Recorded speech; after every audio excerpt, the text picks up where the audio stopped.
1982. What a year it was. 82 would see some now iconic items taking shape. A gapped-toothed comedian take over late night, the emergence of the war on drugs' most laughable catchphrase, and the rise of the machines. And let's not forget, 1982 would be filled with plenty of spicy drama. We're going to talk about the news, culture, sports, and entertainment, and all that was weird in the 80s. This is Timeline.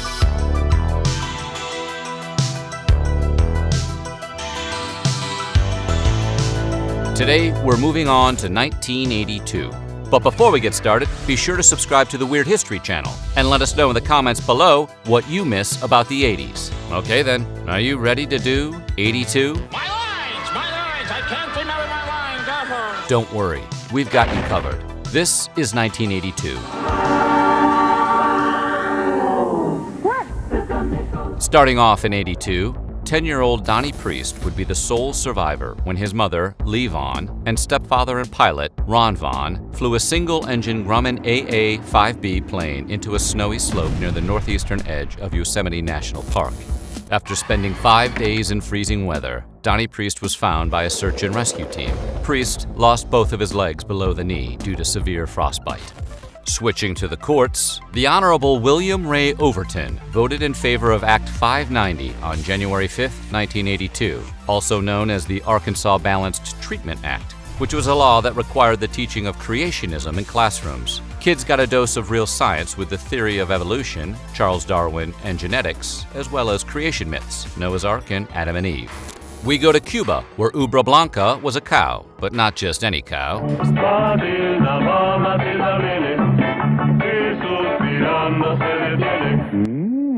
Spanish for white udder, Ubra Blanca was known for the enormous amount of milk she produced every day. In Cuba, on January 5, 1982, Ubra Blanca produced 110 liters of milk.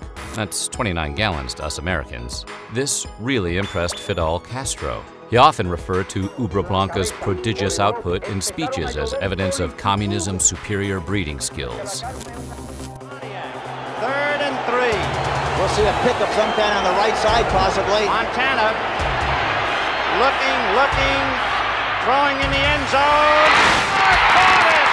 I Love Rock and Roll was originally recorded by the British band Arrows in 1975. The song went mostly unnoticed until Joan Jett and the Blackhearts recorded their version of it, released as a single on January 19th. Jett's version reached #1 on Billboard's Hot 100 exactly 1 month later, on February 19th.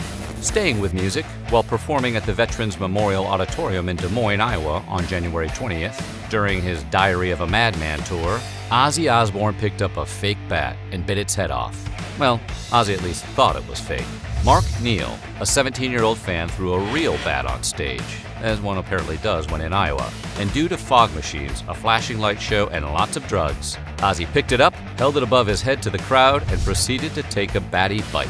Neal has said that the bat was already dead when he brought it to the venue, but Ozzy swears the bat bit him first. We don't want to spend all our time discussing you biting the heads off stuff, but is this okay to be doing this stuff? Sticking with Dave, on February 1st, David Letterman debuted Late Night, arguably the most exciting, innovative, and insane late-night talk show ever. In its 11 seasons, Letterman would throw crap off buildings, introduce us to stupid pet tricks, and host incredible bands that would have never gotten the chance to perform on television otherwise. His first guest was the one and only Bill Murray. Dave Letterman, come on, everybody out! Everybody out! Everybody out!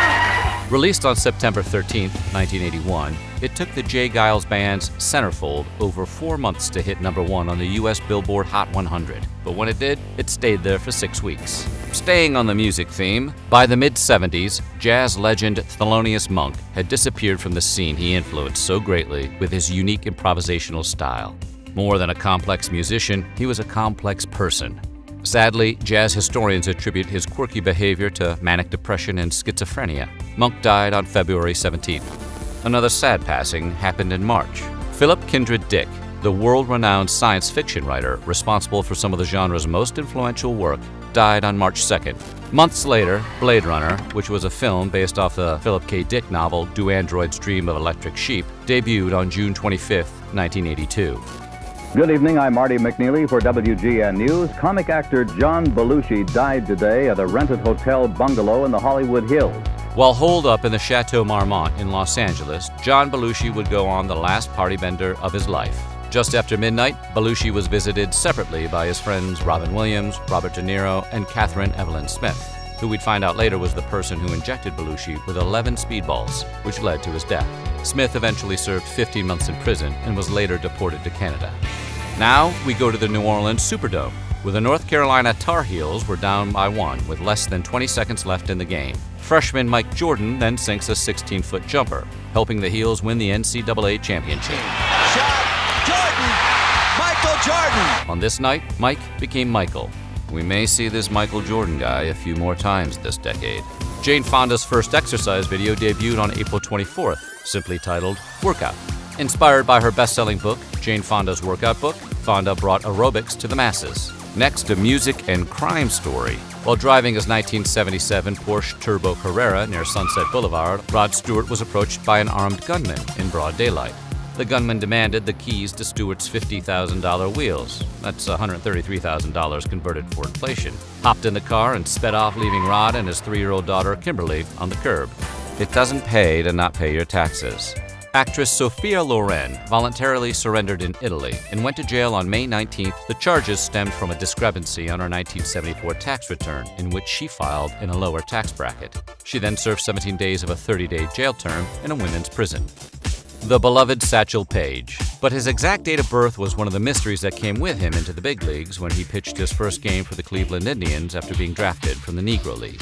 Jack, I'm going to tell you the truth. I don't think it but a very few people in the United States know my age or where I come from even now, let alone know my age, because I've been playing ever since I was a kid. I never had a job. But still, they say I'm 100 years old, and everybody I meet, they say they played ball with me. Some of them's 100, some of them's 85 and 90. We now go to the courts. On June 15th, the Supreme Court made a landmark decision when it ruled that states cannot constitutionally deny students a free public education on account of their immigration status. The case began in 1977 when 4 immigrant families sued the Tyler, Texas school district after their children were kicked out and then told they had to pay tuition to gain entrance into their schools. Staying with the justice system, on June 21st, having been charged with 13 offenses, would-be assassin John Hinckley was found not guilty by reason of insanity. Hinckley wrote that the assassination attempt was the greatest love offering in the history of the world, in an odd way trying to win actress Jodie Foster's heart. I believe that it's, that the letters were assumed to have been, love-type letters. But that he was extremely disappointed that Foster didn't accept in return his love for her. During the early 80s, the Soviets were trying to develop a pipeline that would carry natural gas across Siberia. Unfortunately, the Soviets lacked the computer software to manage the pumps, valves, turbines, and storage facilities that a pipeline of this scale would require. The United States had the software, but there was no way in hell Uncle Sam was going to sell the secret sauce to their Cold War foes. So when the CIA found out that the Soviets had been stealing classified government documents for years, they thought it would be the perfect opportunity to add a Trojan horse to their coveted pipeline software. The incorrect software code caused a major explosion of the Trans-Siberian gas pipeline. The result was a blast so monumental, balls of fire could be seen from space. Speaking of space, E.T. fell from the sky and into our hearts on June 11th. By the end of its theatrical run, it had grossed $359 million in North America and $619 million worldwide. At E.T.'s peak, Spielberg was earning $500,000 a day from his back-end stake. The Hershey Company's profits increased by 65% thanks to their product placement of Reese's Pieces. Besides E.T., another alien movie fell from the sky. For 100,000 years, it was buried in the snow and ice. Now it has found a place to live. Inside.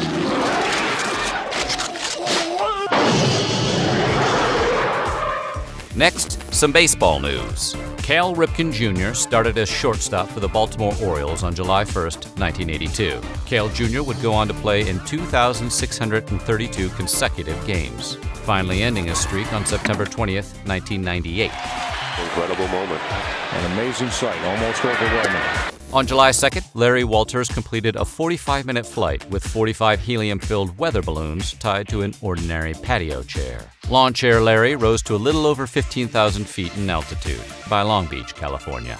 Walters took with him a CB radio, sandwiches, beer, of course, a camera, and his pellet gun.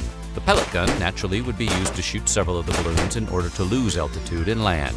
Unfortunately, Larry's balloons got tangled up in power lines, and he was arrested after freeing himself from his aircraft. It wasn't all bad, though. Walter's flight would go on to help inspire the 2009 Pixar film, Up. Staying with the movies, tragedy struck the set of Twilight Zone, the movie, when a stunt helicopter crashed, killing actor Vic Morrow and 2 child actors, Micah Din Lee and Renee Shin-Yi Shen, both hired illegally. Director John Landis and 3 others involved with the movie were eventually acquitted of manslaughter charges in a 9-month trial which spanned 1986 and 87. This is a terrible, terrible accident that obviously will cause pain and anguish to all of us for the rest of our lives. Steven Spielberg, the co-producer of the movie, was so disgusted by Landis's handling of the situation, he ended their friendship. A moment for video game nostalgia. Atari was the leader in home video game consoles for 5 or so years. But on August 1st, ColecoVision debuted. Because your vision is our vision. ColecoVision. The ColecoVision console offered a better user experience, with graphics and gameplay that was closer in comparison to the game systems one would find at a video game arcade. Unfortunately, ColecoVision was discontinued in 1985 when Coleco withdrew from the video game market. On August 27th, Rickey Henderson broke Lou Brock's Major League single-season record by stealing his 130th base in the 3rd inning against the Milwaukee Brewers, where he'd go on to steal 3 more that game. The first commercial compact disc was produced on August 17th. The artist? The classical composer Claudio Arrau, a Chilean pianist best known for his interpretations of 20th century composers. The album? Arrau's 1979 recording of Chopin waltzes. We turn to some true crime. While delivering newspapers between 6 a.m. and 7 a.m. on September 5th in Des Moines, Iowa, 12-year-old Johnny Gosch disappeared without a trace, but was presumed to be kidnapped. 2 years later, Gosch, along with another missing boy, Eugene Martin, became the children to be featured on the National Child Safety Council's new Missing Children Milk Carton program in the United States. We go to Monaco. On September 13th, Princess Grace Kelly was driving back to Monaco from her country home in Roquegel when she lost control of her 1971 Rover P6 3500, driving off the steep, winding road. Kelly was taken to the Monaco hospital with injuries to the brain, thorax, and a fractured femur. Doctors surmised that she had suffered a minor stroke while driving. Princess Grace died the following night. A first for pop culture journalism. Although USA Today was first distributed to the Baltimore and Washington, D.C. metropolitan areas on its launch date of September 5, 1982. Scott Fahlman, a computer scientist and professor emeritus at Carnegie Mellon University, used to be part of a primitive online message board with his computer science community. Yes, there were online message boards in 1982, and they were used by Fahlman and his colleagues. The problem? People on this group chat used to pepper in sarcastic comments and jokes. On September 19, 1982 at 11:44 a.m., Fahlman posted this note, which would solve everything. From Scott E. Fahlman. I propose the following character sequence for joke markers: : right parenthesis. Actually, it is probably more economical to mark things that are not jokes, given current trends. For this, use : left parenthesis. Ah, the innocence of it all. The 1982 NFL strike, which began on September 21st, wasn't the first instance when football players walked, but at the time, it was the longest stretch fans went without a game. A stadium without professional football is about as unusual as a Cleveland winter without snow. A football player strike wouldn't stop the snow, but it would empty out the stadium and a lot of people's pockets as well. After 57 days, the Players Union and the NFL came to an agreement, and the Washington Redskins eventually went on to beat the Miami Dolphins in a shortened 9-game season. September of 1982 brought some NBC classics. The precious hours spent in the familiar abode with loved ones playing a heartwarming game such as this are what make memories that one can treasure for all eternity. When did all that occur to you? As I was coming down the stairs. All right. Might as well put on some music. All these weird gadgets, you'd think they'd give you a radio. What would you like to hear? What the hell was that? Staying with TV, on September 24th, 1982, Coy and Vance Duke made their debut on the Dukes of Hazzard after the cousins Bo and Luke left Hazzard County to fulfill a lifelong dream of racing on the NASCAR circuit. Well, that's how the show explained it. In reality, John Schneider and Tom Wopat filed a lawsuit against Warner Brothers for $25 million. alleging that Warner had shortchanged them Duke boys on royalties. After Coy and Vance's Season 5 ratings tanked, Warner Brothers ponied up the dough, and Bo and Luke were written back into Season 6. While Coy and Vance, well, Brian Cherry, who played Coy Vance, went on to play Deputy Will Roxy on an episode of Murder, She Wrote. That's cool. We find ourselves in an unsolved crime story. It all started on September 29th, when 12-year-old Mary Ann Kellerman of Elk Grove Village, Illinois, died after taking the over-the-counter pain reliever. Within the next few days, 6 more people died, but it wasn't until 2 Chicago firefighters, Richard Keyworth and Philip Capitelli, realized that all 7 victims had taken extra-strength Tylenol prior to becoming ill. While every bottle of Tylenol was recalled, the only contaminated capsules were found in the Chicago area. As far as we know, the children's Tylenol, the chewable, have not been implicated yet. To this day, the culprit has never been caught, but the murders led to new tamper-proof medicine containers and hundreds of copycat attacks. If we go to the parking lot of Tony Roma's in Las Vegas, it was a normal day for Frank Lefty Rosenthal. After getting into his Cadillac Eldorado, Rosenthal noticed flames flickering out of his caddy's dashboard defroster vent. And the next thing he knew, Lefty was rolling around in the parking lot trying to snuff out his suit, which was on fire. Seconds later, Lefty's car blew up. In 1995, Martin Scorsese opened his masterpiece Casino around the assassination attempt. He could have had the food and beverage job, you know. Good afternoon, everybody. Hey, Naomi, what would you like? I don't know, you got anything pale and cold? Yeah, but it's Diane's day off. Co-founded by former U.S. First Lady Betty Ford, the first Betty Ford Clinic opened on October 4th in Rancho Mirage, California, about 10 miles northwest of Palm Springs. Ford came up with the idea after her own battle with alcohol dependence and diazepam addiction. 10 days later, on October 14th, President Ronald Reagan took a different approach to drugs. He declared a war on them. Later in October, when a 4th grader at Longfellow Elementary School in Oakland, California, asked the First Lady Nancy Reagan what to do if approached by someone offering drugs, Nancy said, "Just say no." Just say no to drugs didn't really have an effect on John DeLorean, who was arrested on October 19th by the U.S. government. During a sting operation, DeLorean laughs it up with undercover federal agents, making a sweet $24 million deal to traffic cocaine. DeLorean claims that he only did it to save his failing sports car company. DeLorean would have the last laugh, though. 2 years later, at trial, DeLorean's lawyer successfully argued that the FBI and DEA had targeted and entrapped DeLorean himself, simply because he and the DeLorean Motor Company were financial wrecks. On the car note, Honda became the first Asian car company to produce cars in the United States on November 1st with the opening of the Marysville Auto Plant in the heart of the Buckeye State, Ohio. The first Honda to roll off the floor of the plant was the '82 Honda Accord. And by the way, Marysville, Ohio, Mad River, just wonderful skiing there. To the world of sports. We go to Caesars Palace in Las Vegas on November 13th, where a 21-year-old Ray Boom Boom Mancini was set to defend his WBA lightweight title against the 23-year-old South Korean challenger, Duk-Koo Kim.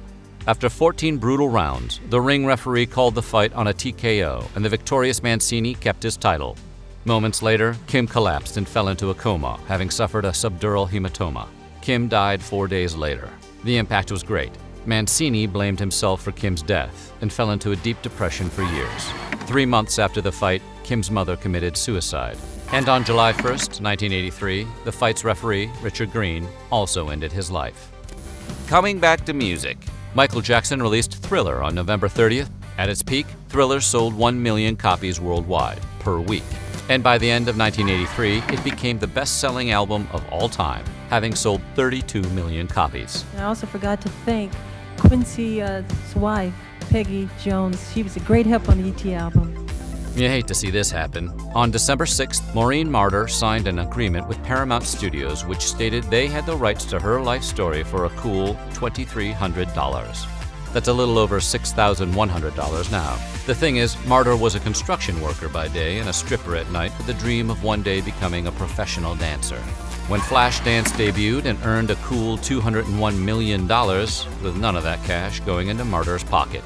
Christos Potamitos was the only guard on duty at the Century Armored Courier Corporation when the company was robbed of $11.4 million, the biggest cash theft in America at the time.